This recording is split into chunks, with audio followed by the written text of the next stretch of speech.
오늘도 함께 예배하는 우리 성도님들 환영하고 감사하고 아픈 몸 또 이렇게 깁스도 하고 그런데도 예배해줘서 고맙습니다. 네, 우리 오늘 말씀 제목 같이 한번 읽어볼까요? 네, 오늘 말씀 제목이 손에 쥔 승리, 승리를 손에 쥐었다. 그래서 오늘은 손에 대한 이야기를 좀 해보려고 합니다. 자, 여러분 잘 아시는 것처럼 아이성 전투에서 패배했죠. 그래서 이스라엘이 굉장히 충격적인 패배를 하게 되었어요. 왜 그런 충격적인 패배를 했는지 기억나시나요? 어떤 사람의 죄 때문에? 아간이라는 사람의 죄. 하나님이 다 불태워 없애라고 한 것이었는데 너무 탐이 나서 몰래 숨겼죠. 그래서 그 죄로 인해 하나님이 이스라엘 전체를 심판하시는 내용. 그래서 하나님은 죄 문제를 적당히 모르고 넘어가지 않고 분명하게 그 문제를 다루기를 원하셨어요.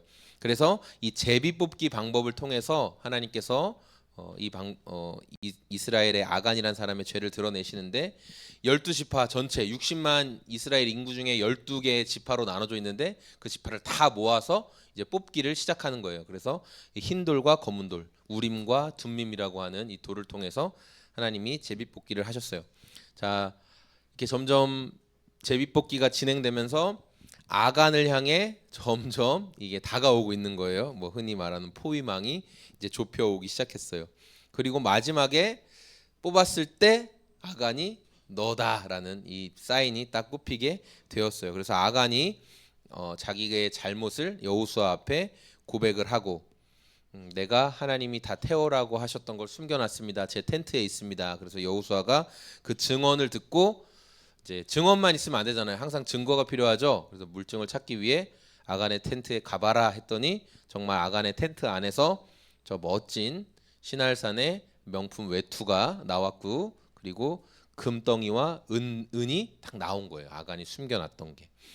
자, 그래서 아간이 이제 이걸 자백했고 증거도 나왔기 때문에 여호수아가 어떻게 했어요? 이스라엘 사람들이 어떻게 했어요? 아간과 그의 가족을 없애고 그렇게 사람들만 끝냈어요? 아니죠. 텐트, 아간에 속한 모든 거, 그 짐승들, 가축들까지. 텐트가 무슨 잘못이며 가축이 무슨 잘못이겠어요. 하지만 아간이 손댔고 가지고 있던 모든 것들이 다 아간의 소유가 다 사라지게 되었다. 자, 이렇게 아간이 저지른 죄 문제를 이제 이스라엘이 하나님 앞에 바르게 다루었어요. 하나님, 저희가 잘못한 거 깨달았습니다 하고 아간의 죄 문제를 하나님 앞에 바르게 다루고 났더니 8장 1절부터 하나님이 말씀하시는 게 이제 너 두려워하지 말고 걱정하지 말고 내가 너와 함께 할 거니까 아이성을 공격해라. 이제 하나님이 아이성을 공격해라. 내가 승리를 줄 것이다 라고 약속을 하시는 거예요. 그래서 이 아간의 범죄로 인해 이스라엘 전체가 하나님의 심판을 받았는데 그 문제를 해결하고 났더니 하나님께서 이제 뭘 주신다? 승리를 주시겠다라고 약속하신 거예요.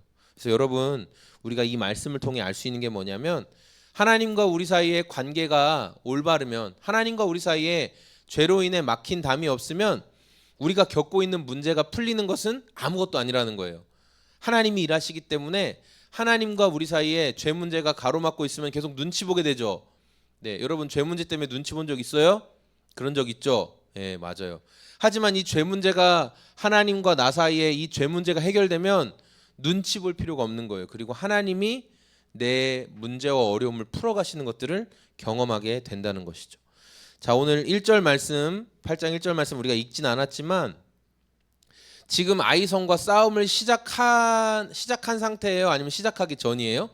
시작 안 하고 있잖아요. 1차에서 한번 이미 패배했고 지금 아간의 죄 문제만 다루고 있는데 하나님이 하신 말씀이 뭐냐면 아이의 왕과 아이성에 있는 수많은 그 사람들과 그리고 그 성과 그리고 아이성 땅 네 가지를 구별해서 이 히브리 성경에서 말하고 있거든요. 우리 성경에서 그냥 네 개가 되게 뭉뚱그려서 그냥 아이성 전체 이렇게 느껴지지만 왕과 백성과 그 성체와 그 땅을 다 너에게 준다.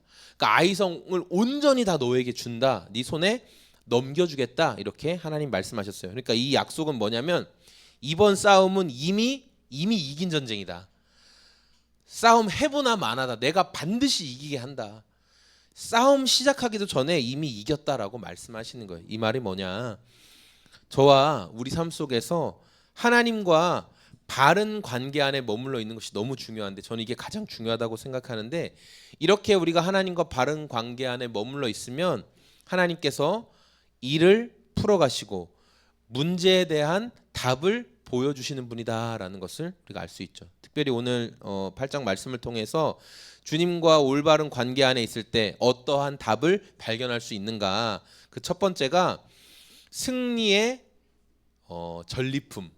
쉽게 설명하면 승리에 따른 대가를 나도 맛보게 해주신다라고 하나님이 약속하셨어요. 우리 2절 말씀인데요. 2절 말씀은 같이 한번 읽어보겠습니다. 시작. 너는 아이성과 오직 전리품과 가축은 너희가 가져라. 성 뒤쪽에 군인들을 매복시켜라. 네, 여러분, 전리품이라는 것은 전쟁을 통해서 얻게 된 재산이나 토지, 뭐 이런 모든 소유권, 이런 것들을 전리품이라고 하는데, 앞서서 여리고성 전투에서는 하나님이 뭐라고 말씀하셨냐면 아무것도 너희가 개인적으로 취득해서는 안 된다, 이렇게 말씀하셨어요. 그리고 대부분의 이스라엘 사람들, 그러니까 쉽게 얘기하면 99%의 이스라엘 사람들은 그 말씀에 순종했는데 누가 그 말씀을 지키지 않았죠? 예, 봐봐요. 이 아간이라는 한 사람, 그래서 지금 수천 년이 지났지만 계속 이 이름이 욕을 먹고 있잖아요. 예. 이 아간이라는 사람, 한 1%, 한 사람이 하나님 말씀에 순종하지 않았어요. 하나님이 왜 이 첫 번째 여리고성을 전쟁을 치를 때는 모든 것들을 다 하나님께 바쳐라 이렇게 말씀하셨냐면, 여러분, 하나님께 모든 것을 드릴 줄 아는 훈련이 된 사람이야말로 그 뒤에 나의 어떤 소유가 생겼을 때 하나님께 구별해서 드릴 줄 아는 그런 인생을 살 수 있어요.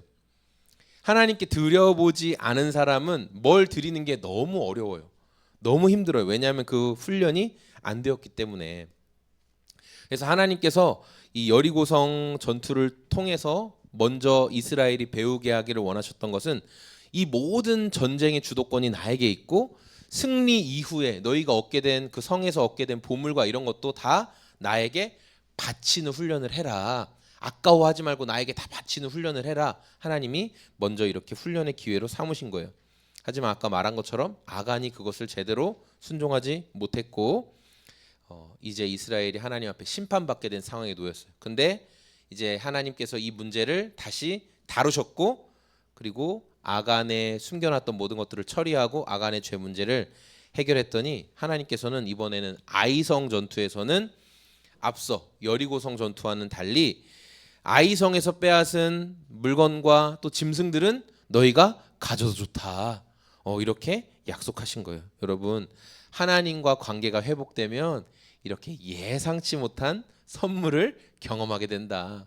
그래서 여러분, 뭐 그런 이야기 많이 듣잖아요. 신앙생활하면서 내가 하나님 앞에 하나님이 좋아하시는 일을 하면서 살아요. 그러다가 특별히 우리 많은 이제 신앙의 선배들이 그런 간증하잖아요. 지금도 많고, 예를 들어 뭐 고아원을 하든지 아니면 학교 사역을 하든지 선교 사역을 하든지 한 1,000만 원이 부족해. 뭐 한 2,000만 원이 부족해. 그렇게 됐을 때 생각지도 못한 곳에서 갑자기 연락을 주는 거예요. 선교사님, 뭐 목사님, 뭐 집사님, 혹시 한 500만 원 정도 안 필요하세요? 한 1,000만 원 정도 안 필요하세요? 제가 뭐 갑자기 어떻게 뭐가 됐는데, 이러면서 그 도움을 받는 이야기들을 우리 너무 많이 듣거든요. 저도 그런 경험이 있으면 좋겠는데 저도 그런 경험이 있어요. 다 말하진 않겠지만 너무 많아요. 이렇게 하나님과 좋은 관계 안에서 살아가다 보면 내가 하나님 저 뭐 얼마 필요해요 주세요 하지 않았는데도 미리 알고 주시고 채워주시는 것들을 경험하게 된다. 자, 두 번째, 하나님과의 바른 관계를 회복하고 나면 어떤 일이 벌어지냐면 싸울 전략을 하나님이 알려주신다라는 게 오늘 말씀에서 발견할 수 있어요. 자, 2절 말씀에 우리가 계속 보면 하나님께서 뭐라고 하냐면 군인들을 뭐 해라? 매복시켜라, 이렇게 이야기하잖아요. 여러분, 전쟁에서 가장 좋은 전략은 사실 싸우지 않고 이기는 거, 그렇죠? 이게 제일 좋은 방법이에요. 왜냐하면 어쨌든 싸움이 나면 아군들도 피해를 입잖아요. 그런 상황이에요. 그런데 하나님께서 두 번째 이 아이성 전투에서 하신 말씀이 뭐냐면 매복 작전을 사용해라, 이렇게 했어요. 매복 작전. 승민이 매복 작전이 뭔지 알아요? 몰라요? 매복 작전 이거예요. 이렇게 숨어 있는 거. 숨어 있다가 빵빵 해가지고 적들이 생각지도 못할 때 확, 예, 적들을 이기기는 작전인데, 자, 하나님께서 말씀하신 매복 작전 어떤 거냐? 구체적으로 3절 읽겠습니다. 시작.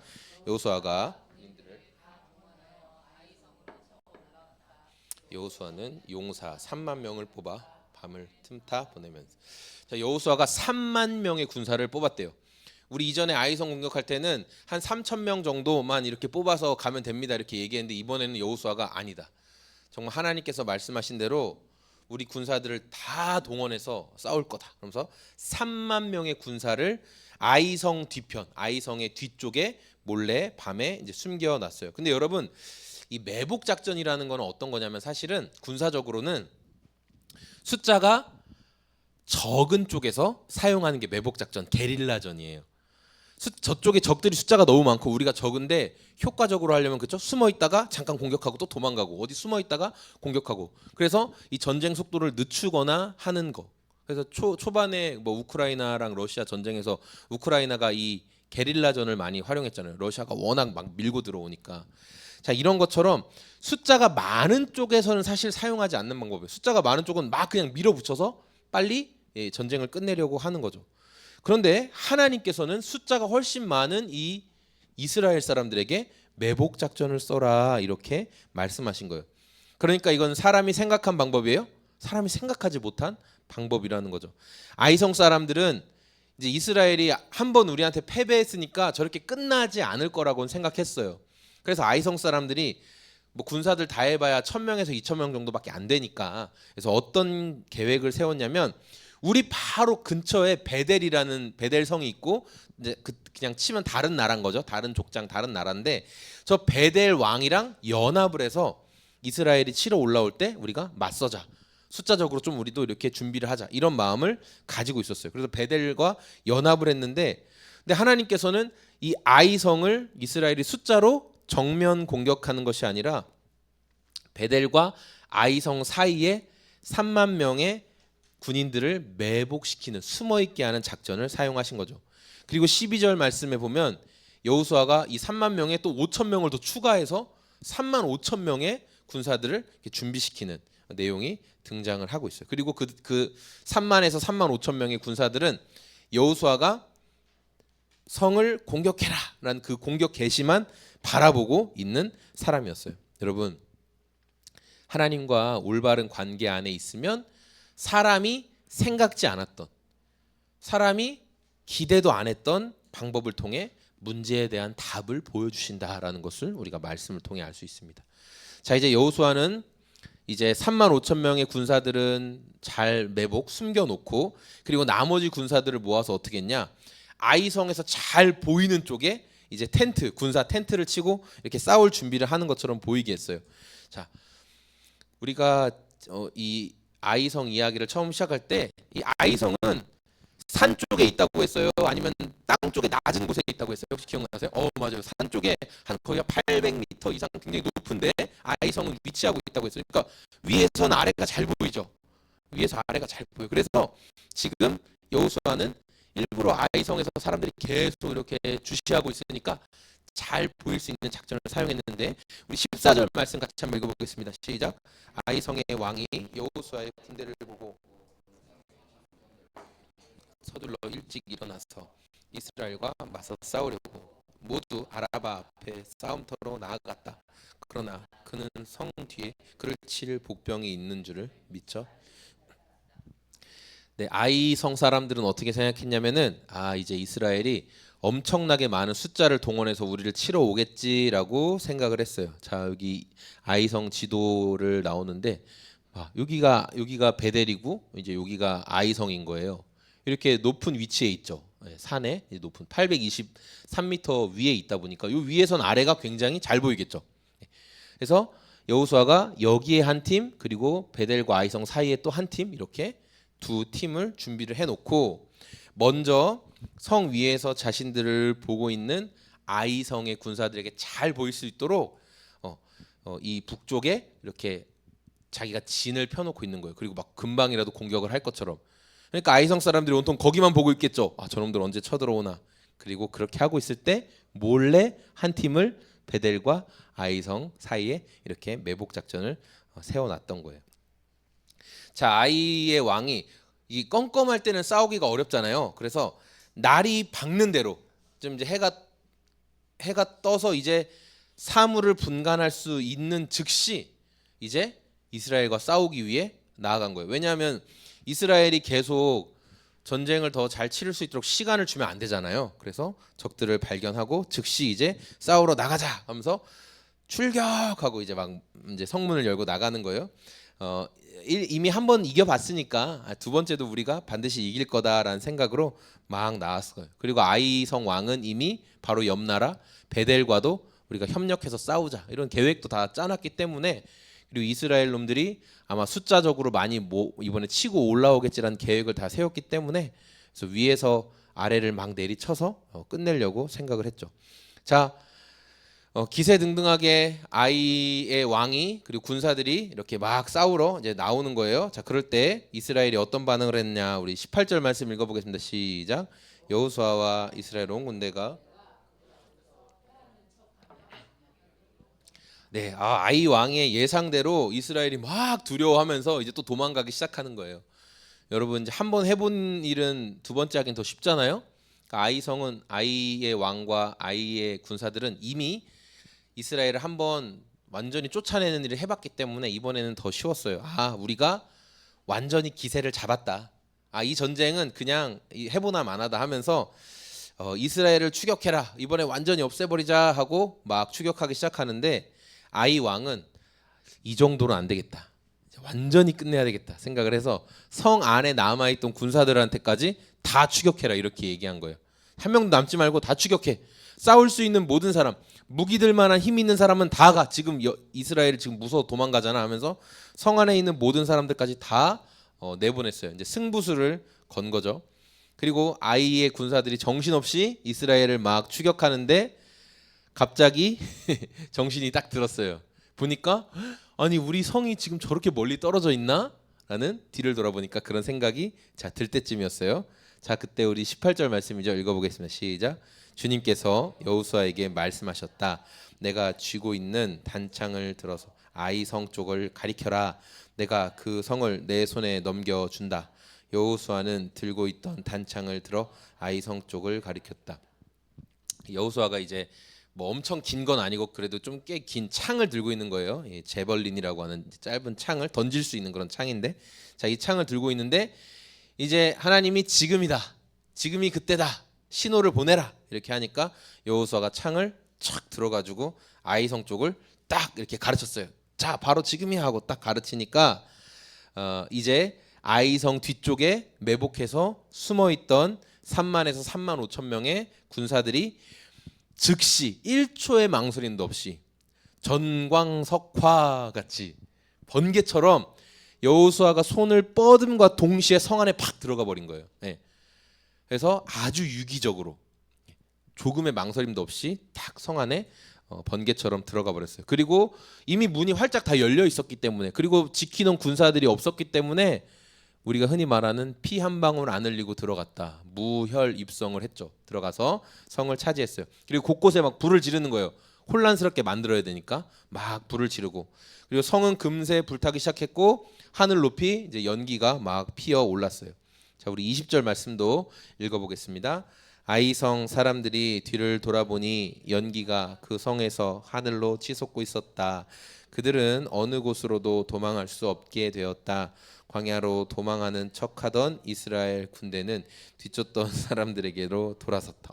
막 도망가는 척하다 갑자기 와 이제 그만 돌아가자 하고 딱 들어서더니 역습 이렇게 얘기하는 거예요. 아이성 사람들은 앞뒤로 완전히 우겨쌈을 지금 당하기 시작했어요. 그래서 어디로 도망갈 수도 없는 상황이었어요. 보니까 자기가 지켜야 될 성은 막 이미 불타고 연기가 피어오르고 있었어요. 아이의 왕은 이번 기회에 이스라엘을 내가 완전히 격파할 수 있었는데, 절호의 찬스였는데 라고 생각했지만 철저하게 패배하게 됐죠. 완전히 철저하게 패배했어요.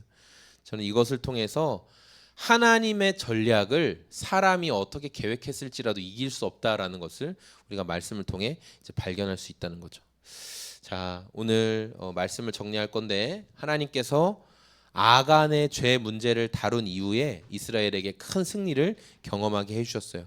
여러분, 하나님과의 관계가 회복되면 생각하지도 못했던 선물을, 전리품을 주신다. 그리고 우리가 어떻게 싸워야 될지 막막하다면 하나님께서는 싸워야 될 방법도 알려주신다. 언제? 하나님과 올바른 관계 안에 있으면.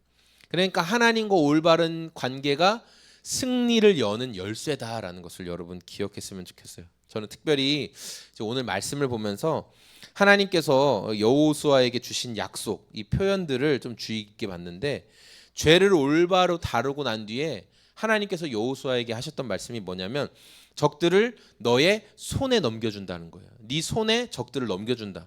그러니까 이 손이라는 표현이 오늘 많이 나오거든요. 여호수아가 들고 있는 그 손을 들어서, 단창을 들고 있던 손을 들어서, 이 손이라는 표현이 자주 나오는데, 저는 이 말씀을 통해서 하나님은 이미 우리가 하나님과 바른 관계 안에 있으면 우리 성도의 손 안에 문제에 대한 해결책을 다 주셨구나라는 것을 저는 묵상하게 됐어요. 그래서 여호수아가 그 승리를 자기 손에 약속을 받고 매복 작전을 실행하기도 하고, 그 승리를, 약속을 손에 딱 쥐고 막 싸우는 척하다가 도망가기도 하고, 이러면서 적들을 속이는 작전도 사용할 수 있었던 거죠. 그리고 도망가는 척하다가 하나님께서 사인하셨을 때 이제 아이성을 공격해라, 손을 들어서 아이성을 공격해라 표시했고, 이 일로 전쟁이 완전히 역전되는 것을 보게 됩니다. 여러분, 문제 상황이 우리 가운데 찾아오면 그때 우리가 하나님이 승리를 약속하신 그 손을 들고 하나님께 순종하면 진짜 승리를 맛보게 된다라는 것을 알 수 있어요. 오늘 말씀 묵상하면서 아직 전쟁을 하기도 전인데 하나님께서 여호수아에게 적들을 네 손에 넘겨주마, 이렇게 말씀하신 내용이 계속 생각이 나면서 이미 싸우기 전에 하나님은 승리했다고 말씀하시는구나.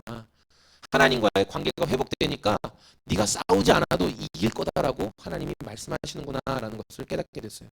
그런데 여러분, 반대로 죄의 문제 가운데 아간의 죄 문제, 우리 개인의 죄 문제를 여전히 해결하지 않고 있으면 아무리 열심히 싸워봐야 헛수고라는 거예요. 하나님이 도우시지 않는 인생이기 때문에, 하나님이 길을 열어주시지 않는 인생이기 때문에. 그래서 성도는 하나님과 바른 관계 안에 있다면 어떤 문제가 있든지 이미 하나님이 승리를 주신 인생이다라는 거죠.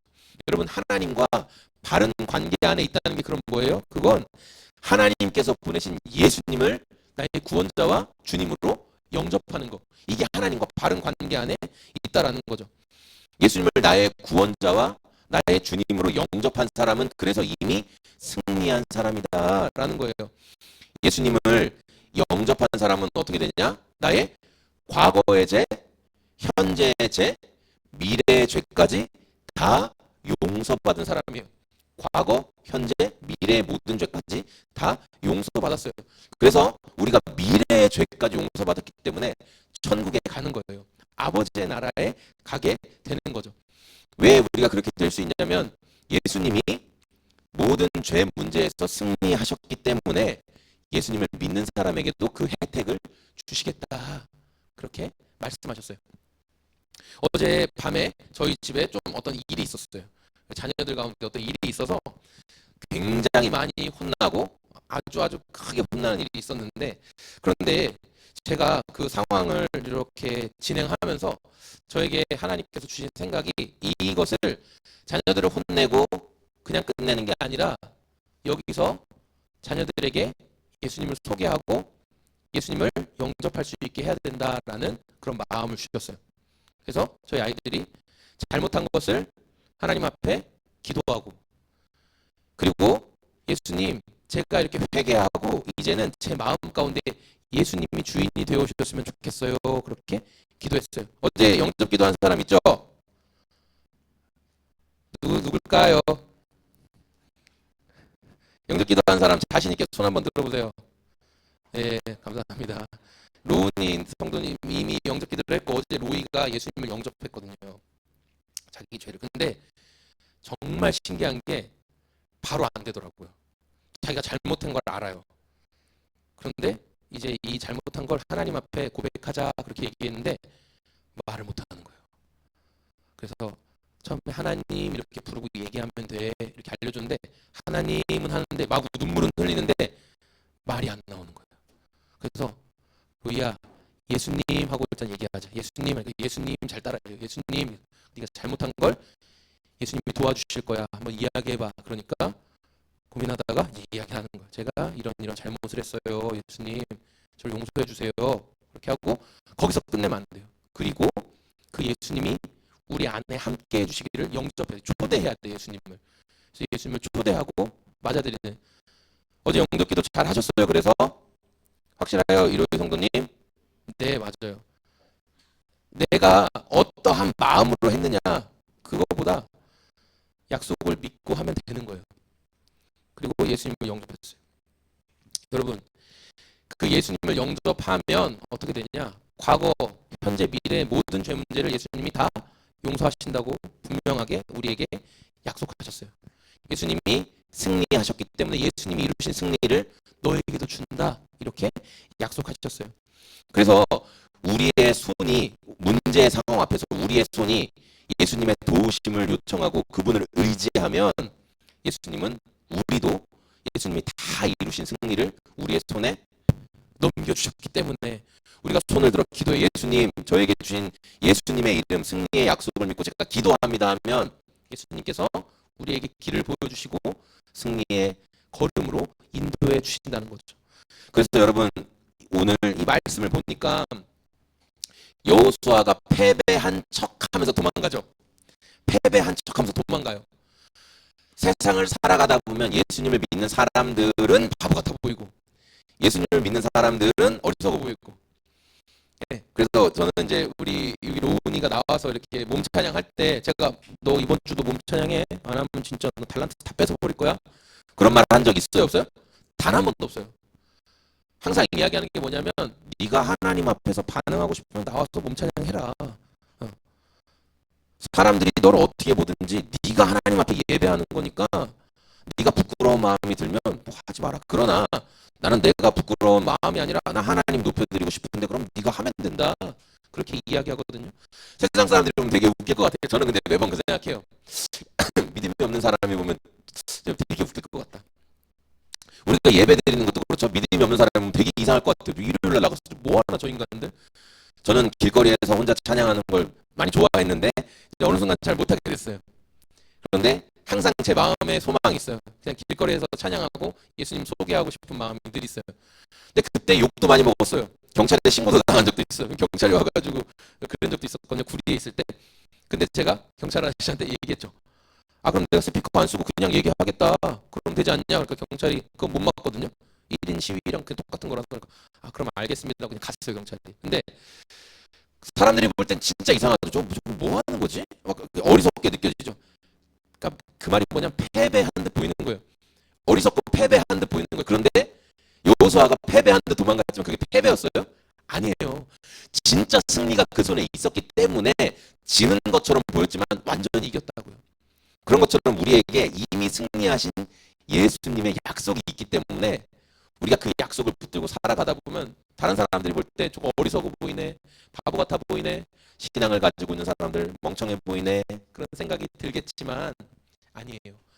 우리에게는 진짜 승리가 있는 거예요. 진짜 승리. 그래서 제가 오늘 말씀을 통해 여러분 예수님을 영접한 여러분 예수님과 함께 살아가기를 원하는 여러분에게는 진짜 승리를 주셨거든요. 우리의 손에. 그래서 어떤 문제나 어려움이 생겼을 때 이 손을 여러분 어떻게 사용해야 될지를 잘 생각하세요. 그냥 이 손을 아간처럼 몰래 숨겨놓는 데 쓰는 게 아니라 하나님 단창을 들고 이것을 승리를 주십시오라고 이야기했던 것처럼 손을 들어서 기도할 때 주님의 승리의 열매를 우리도 누리게 하신다. 우리에게 그런 담대함을 또 가지고 살아가는 저희들의 삶이 다 되시길 소망합니다.